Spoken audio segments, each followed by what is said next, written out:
a morte de 250.079 pessoas por Covid-19. Nas últimas 24 horas, foram 1.433 mortes. A contaminação está mais rápida e o número de mortes registra ritmos que está cada vez mais acelerado. Estamos vivendo o pior momento da pandemia. O número de mortes cresceu mais de 30% em 2 meses.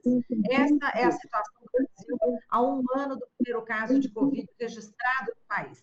E a gente vai falar sobre esse assunto com Gonzalo Vecina, médico infectologista, professor na Faculdade de Saúde Pública da USP e ex-diretor da Anvisa, Agência Nacional de Vigilância Sanitária. Olá, Vecina, bom dia, prazer em recebê-lo. Bom dia, o prazer é todo meu estar com você, com os nossos telespectadores, ouvintes aí, né? E vamos falar também com a Lúcia Souto, ela que é presidenta do Centro Brasileiro de Estudos de Saúde, o SEBS. Olá, Lúcia, bom dia. Olá, bom dia. Bom, vamos agora começar aqui com vocês nesse debate. Prazer é o nosso, Lúcia, sempre presente também junto com o Vecina aqui no Jornal Brasil Atual. Bom, esse início de ano, né, tem sido bastante trágico esse início de ano, né, em relação aos casos de Covid-19, mortes em decorrência dessa doença em alguns estados e municípios. Já temos mais casos confirmados e pessoas mortas nos 2 primeiros meses de 2021 que 2020 inteiro. Depois de pessoas morrerem sufocadas, sem oxigênio em Manaus, no estado amazonense foram registradas 5.288 mortes nos primeiros 54 dias e no ano passado todo 5.285. Agora em Araraquara, no interior de São Paulo, morreram no ano passado 92 pessoas de coronavírus e neste início de ano, até quarta-feira, 185.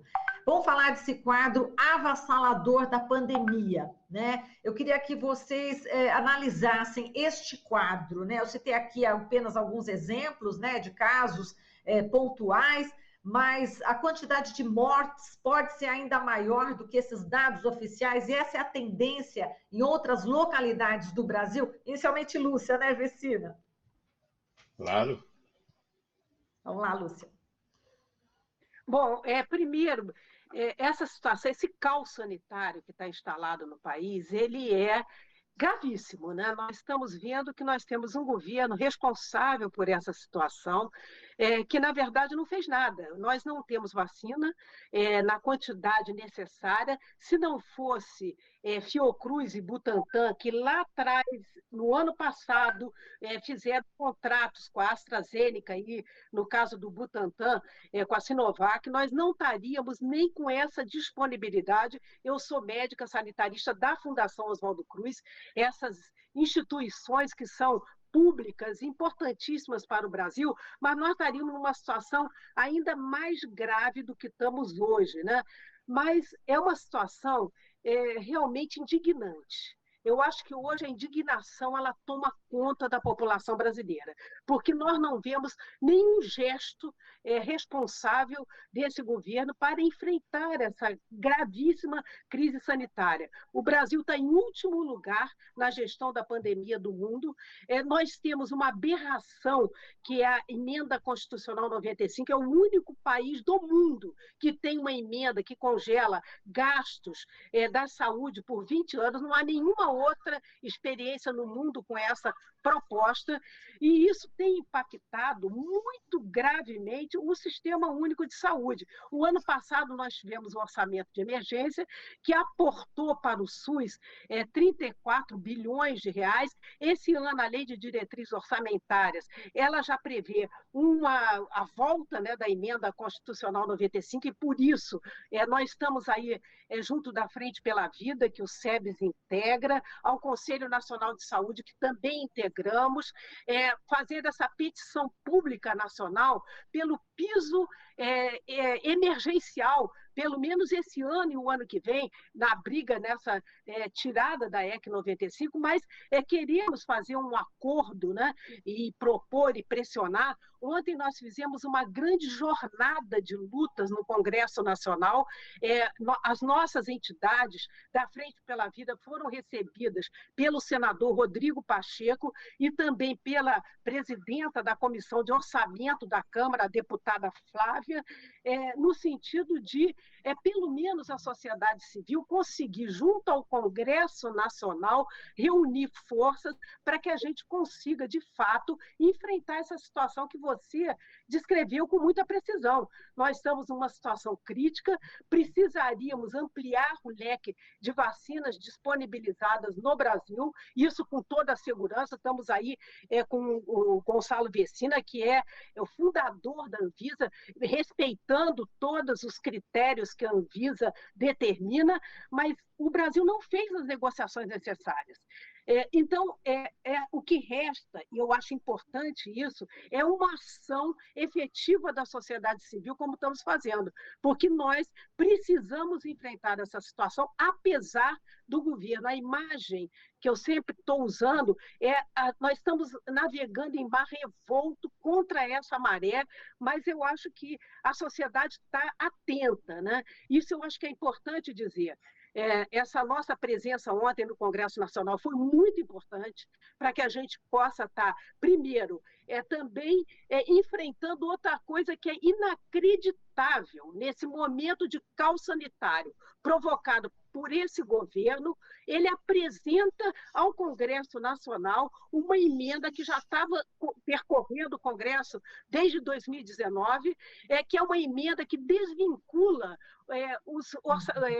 os tetos para aquilo que o governo repassa, né, o fundo a fundo, para estados e municípios, que é uma conquista histórica, porque são cláusulas, o direito à saúde e à educação também, que são as duas políticas-alvos dessa emenda, né, eles são cláusulas pétreas da Constituição, mas para que esse direito possa, de fato, ser efetivado, é importante você ter no caso do Sistema Único de Saúde, nós temos essas transferências fundo a fundo e temos um piso constitucional, que é um piso que, na verdade, assegura, né, não é constitucional, mas é uma coisa que assegura que, no caso dos estados, 12% do orçamento seja destinada à política de saúde e 15% dos municípios. O governo quer retirar essa vinculação dos gastos, essa vinculação é estratégica, não há política no mundo de bem-estar social que não coloque essa questão da vinculação de gastos para que essa política possa se realizar.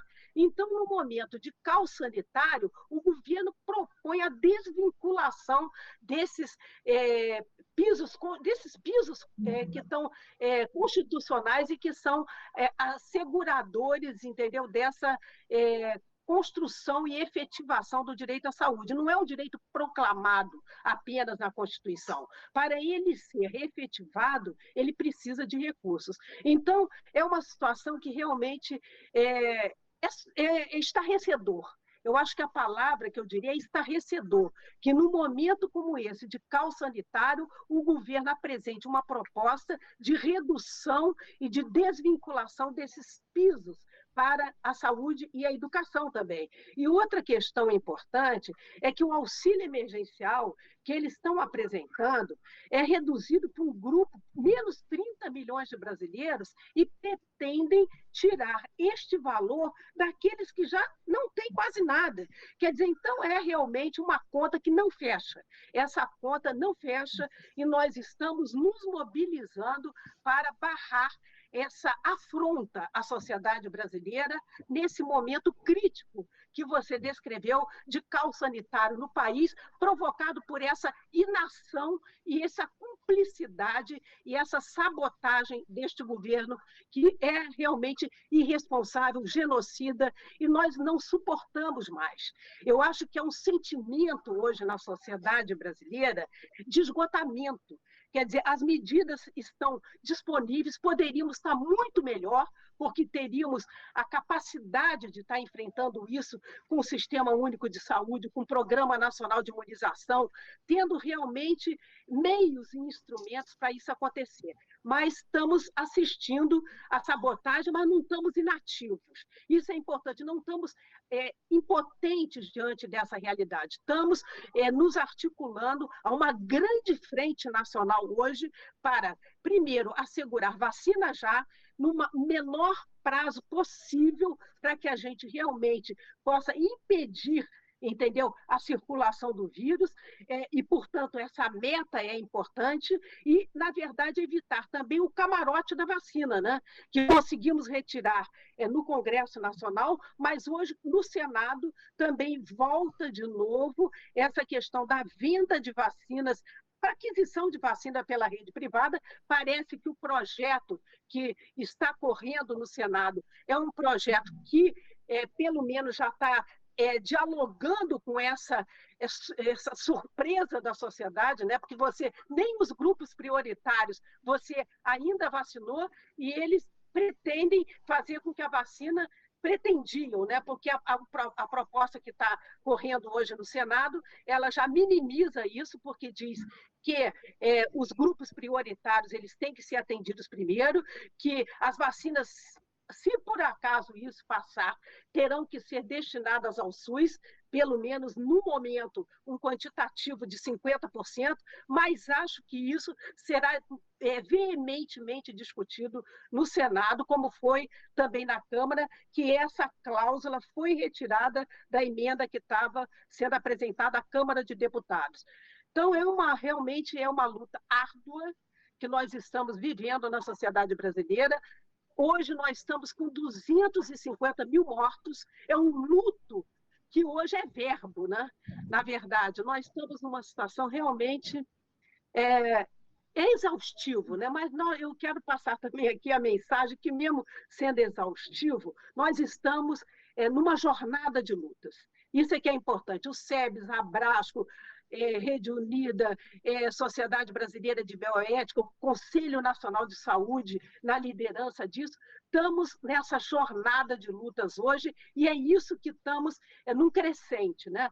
Nós estamos ampliando esse leque com entidades da saúde e da educação. O movimento ontem no Congresso Nacional foi muito forte, sensibilizamos o presidente do Senado e a presidenta da Comissão de Orçamento da Câmara de Deputados, a deputada Flávia. Enfim, estamos aí procurando superar com ação essa situação tão crítica. Muito bem. Pegando um gancho aqui, Vecina, do que a Lúcia falou em relação à sabotagem, né? O presidente Jair Bolsonaro promoveu, né, aglomeração no Palácio do Planalto ontem, no final da tarde, com 400 pessoas na cerimônia de posse do João Roma, né, do Republicanos da Bahia, no Ministério da Cidadania. Muitos estavam sem máscara, inclusive o próprio Bolsonaro, que já se sabe, e o vice também, Hamilton Mourão.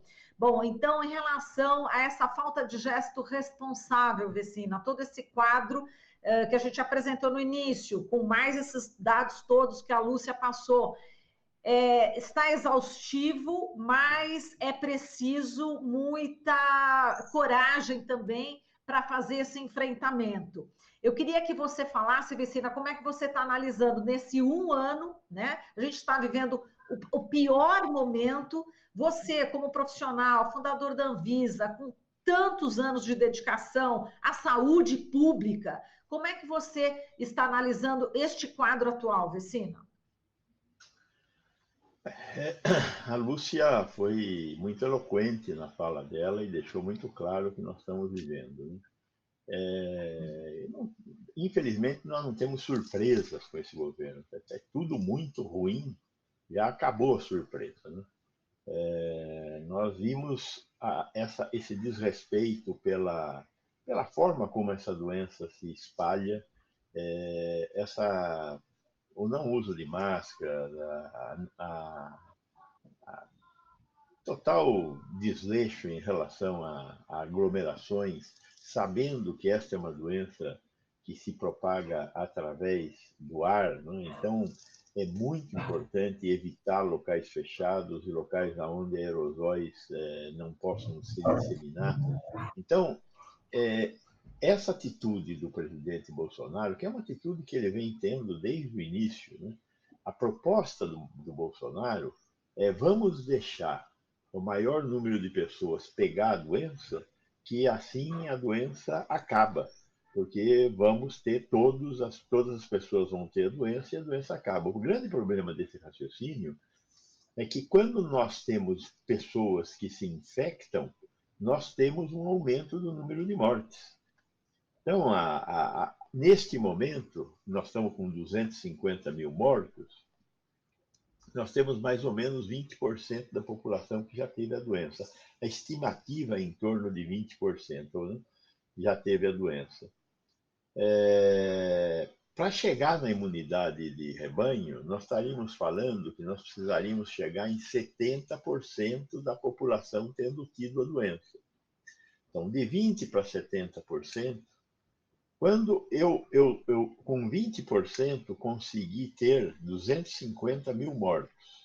Para 70%, eu tenho que multiplicar esses 250 por 3.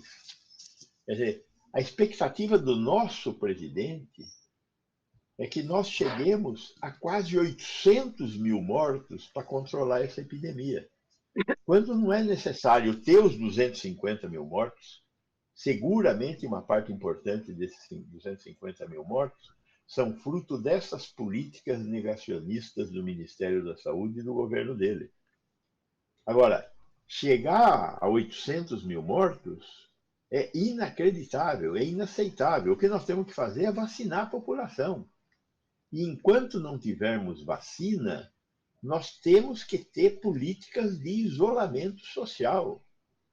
Esses governantes todos têm tido muito receio de agredir a economia e não têm tomado as medidas que deveriam ser tomadas no sentido de restringir a circulação das pessoas.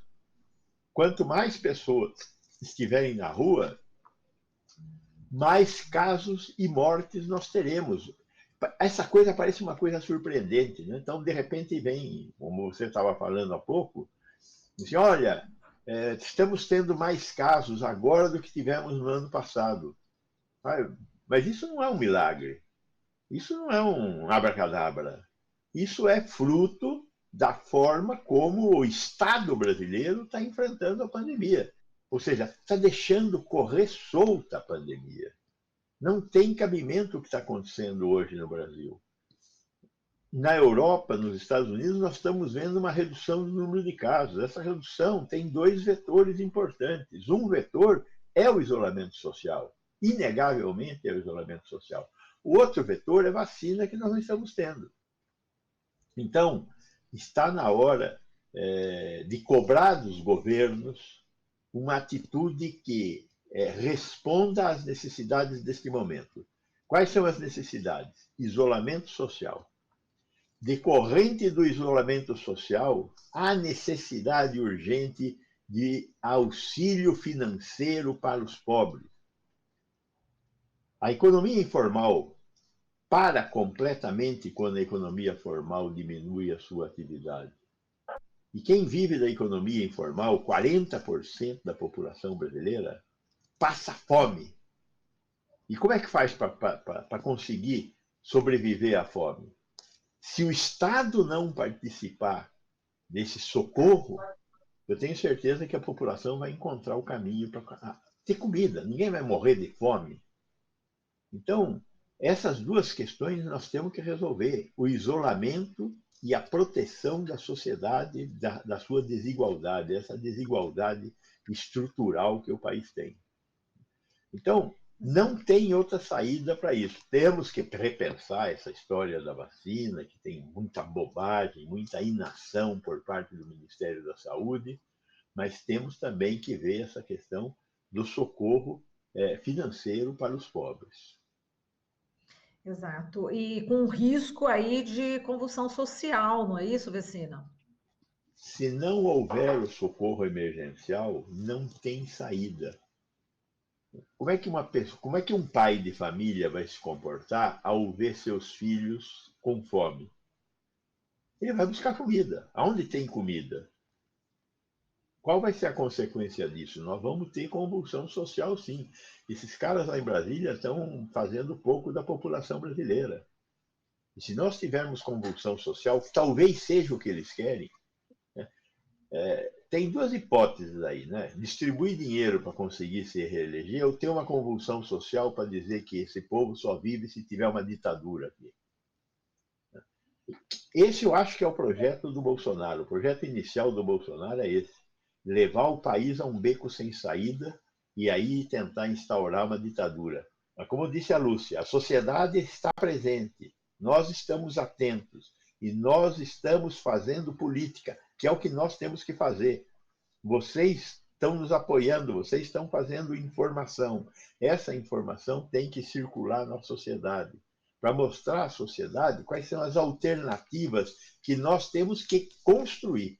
Nós temos que construir. É nosso papel fazer essa construção de uma alternativa a esse governo negacionista. Exato. Inclusive, né, Vecina, você junto com o ex-ministro Temporão apresentaram também um pedido de impeachment, não é isso? E é isso, é fazer política, né? Você, ele, vários outros especialistas e importantes entidades da saúde, é disso que se trata, né, Lúcia? A questão também de fazer com que se ande no campo político em relação ao poder, né? Chegamos ao momento, eu lembro que eu falei com a Lúcia lá no começo, e ela falava, sim, sobre a questão da possibilidade do impeachment do presidente. Agora, as entidades ligadas à saúde estão pedindo. Chegou o momento também, Lúcia, citando esse exemplo do Vecina, do Temporão. Eu acho que sim. Eu, inclusive, fui uma das signatárias também desse pedido de impeachment, liderados pelo o nosso Gonçalo Vecina e pelo ex-ministro Temporão. Eu acho que esse é um dos caminhos, sim, mas nós temos que realmente jogar nas diversas posições, digamos assim. Eu acho que nós não podemos tolerar, eu acho que realmente o Vecina tem razão. O Bolsonaro está apostando, ele dobra a aposta a cada dia, né? Isso é que é realmente chocante, né? Por exemplo, com essa proposta da desvinculação dos pisos, né? E agora também com essa inação proposital com relação à questão das vacinas e realmente essa questão do auxílio emergencial, porque nós sabemos que sem o auxílio emergencial, essa desigualdade brasileira, que é abissal e explosiva, ela realmente poderá explodir. Então, é importante, porque isso é um direito da população. Nós estamos vendo todas as economias capitalistas do mundo colocando dinheiro para essa renda básica de cidadania, que ainda não é, porque nós queremos chegar lá, digamos assim, mas, no momento, essa renda, esse auxílio emergencial, ele é estratégico e não para um grupo menor da população. Então, a nossa responsabilidade hoje ela é fundamental, porque nós não podemos assistir impotentes, digamos assim, esse diagnóstico que está sendo feito aqui, que ele aposta numa crise, quer realmente criar uma situação de confronto na sociedade brasileira, e nós queremos apostar na democracia. Isso é outra diferença fundamental. Então, quando nós fizemos a nossa jornada de lutas ontem, e que vou acrescentar aqui o que até deixei passar no momento anterior, estavam também presentes o CONAS e o CONASEMES, a UNE, várias entidades da sociedade civil, ontem na jornada da sociedade civil e gestores da saúde pública brasileira, né? Então, essa jornada mal começou. Então, eu acho que essa coisa que o Vecina coloca da política com P maiúsculo, ela é fundamental. Nós temos que recuperar a dignidade da política. A política ela é o contraponto da violência explosiva. Sem política com P maiúsculo, procurando avançar nas necessidades da população brasileira, nós não vamos superar esse momento muito grave que nós estamos vivendo hoje. Então, acho que realmente essa questão do impeachment do Bolsonaro, ela surge com força hoje no momento, mas é uma das questões, porque nós estamos também trabalhando vacina já, auxílio emergencial para a população brasileira. Quer dizer, nós estamos com uma agenda muito objetiva e estamos encaminhando essa agenda de uma forma articulada para o Congresso Nacional, para as nossas bases das entidades. Estamos muito articulados. Hoje nós estamos com uma articulação muito potente na sociedade brasileira e que ontem significou o recuo. O presidente do Senado disse que não votaria hoje essa desvinculação dos pisos para os estados e municípios, ficou para a semana que vem a abertura de uma conversa, que é importante para assegurar os direitos assegurados na Constituição brasileira, que nós não vamos abrir mão. Eu acho que a nossa função hoje é essa luta política mesmo, porque acho que o Brasil tem ainda forças para construir aquilo que Gonçalo Vecina colocou como um caminho de superação pela política, com P maiúsculo.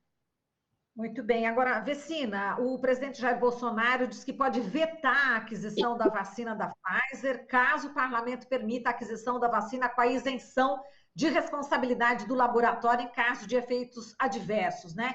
E isso num quadro em que menos de 3% da população vacinada e que o ministro Eduardo Pazuello diz que estamos em ritmo acelerado. Eu queria que você falasse sobre essa questão aí da vacina e também, só para a gente encerrar, a palavra é lockdown, Vecina? Bem, eu não tenho dúvida que a palavra é lockdown. Nós estamos, na situação em que nós estamos, com o crescimento do número de mortos, nós temos que fazer o lockdown. E ao fazer o lockdown, nós temos que proteger minimamente as pequenas empresas e os pobres. O auxílio emergencial tem que vir junto, senão o lockdown vai ser igual a produzir uma convulsão social, não tem a menor dúvida disso. Quer dizer, lockdown de verdade gera convulsão social. Então temos que garantir o auxílio emergencial e garantir algum tipo de socorro para as pequenas empresas, que é o grosso da economia brasileira, onde 90% da população trabalha nas pequenas empresas. Com relação à questão da vacina, todas as vacinas, todas as grandes produtoras de vacinas estão se protegendo contra a possibilidade de eventos colaterais futuros. Essa vacina foi testada durante 4 meses. Então, o que vai acontecer daqui a 6, 7 meses? Ninguém sabe. Então, as grandes produtoras de vacina, todas as produtoras de vacina, elas têm uma cláusula para se proteger desse futuro. Por que nós não vemos essa cláusula no caso da Sinovac e da AstraZeneca? Porque elas foram absorvidas pelo Butantan e pela Fiocruz. Não tem como você dizer que você se responsabiliza pelo que vai acontecer daqui a 6, 7, 8, 9 meses, porque a pesquisa que foi feita não consegue dar respostas para isso. Um medicamento, quando é testado, você busca olhar mais para frente e o medicamento fica 2, 3 anos para ser lançado no mercado. Não é o caso dessas vacinas. Agora, você vai distribuir largamente essas vacinas para toda a população mundial, tem que ter um mínimo de cuidado com o que pode acontecer no futuro. Então, essas empresas todas puseram cláusulas protetivas para se defender da possibilidade de um desastre econômico. É lógico que elas estão interessadas em ganhar dinheiro, é da lógica capitalista delas. Gostaríamos de combater isso. Agora, combater isso significa ficar sem vacina, que elas não vão vender correndo esse risco no futuro. Todas elas não vão vender, não é uma ou outra, que o risco é muito grande. E volto a dizer, as vacinas que nós já compramos, o risco está embutido no contrato com a Fiocruz e com o Butantan. Então, a Pfizer não vai vender a vacina dela e nenhuma das outras, a Janssen, etc., se não tiver um mínimo de possibilidade de se proteger de um evento futuro. Então, isso que o Pazuello está falando é uma bobagem, ele foi mal informado.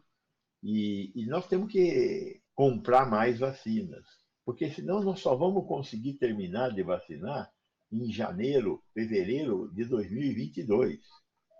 Quando, se nós tivermos mais vacinas, nós conseguiremos trazer isso para mais próximo. Então, nós temos 3 frentes importantes. A primeira frente é mais vacina. A segunda frente é isolamento social. A terceira frente é o auxílio emergencial. Não tem outra saída. Temos que atuar nessas 3 frentes. E não podemos deixar passar essa história do piso constitucional, porque a história do piso constitucional é o sonho do Bolsonaro. Ele destrói saúde e educação. Nós, nessa pandemia, aprendemos o valor de ter um sistema único de saúde, ter um SUS. Todo mundo está falando, olha que bom ter um SUS, que fantástico.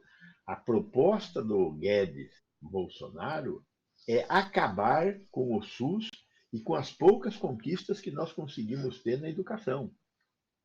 Então, acabar com o piso constitucional será o maior desastre social da história deste país, da história inteira desse país.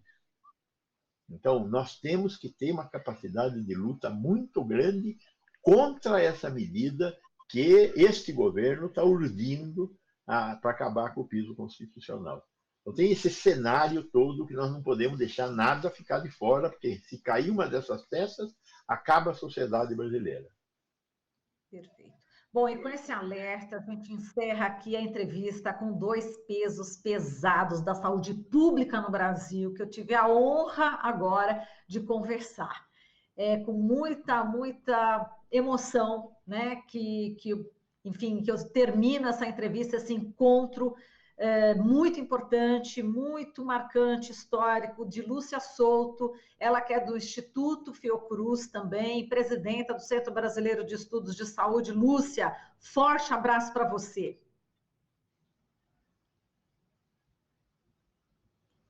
E também agradecemos o Gonçalo Vecina, que é médico infectologista, professor na Faculdade de Saúde Pública da USP e ex-diretor da Anvisa. Gonçalo, muito obrigada. Um outro forte abraço para você também, Gonçalo. Muito obrigado, parabéns pelo trabalho de informação que vocês fazem, parabéns pelo trabalho do SEB, Lúcia. Estamos indo, pelo menos estamos lutando, estamos fazendo a boa luta. Obrigado, bom dia a todos. Um abraço para vocês. Bom dia, Lúcia, um abraço. Tchau, Vecina, obrigada. Tchau, tchau.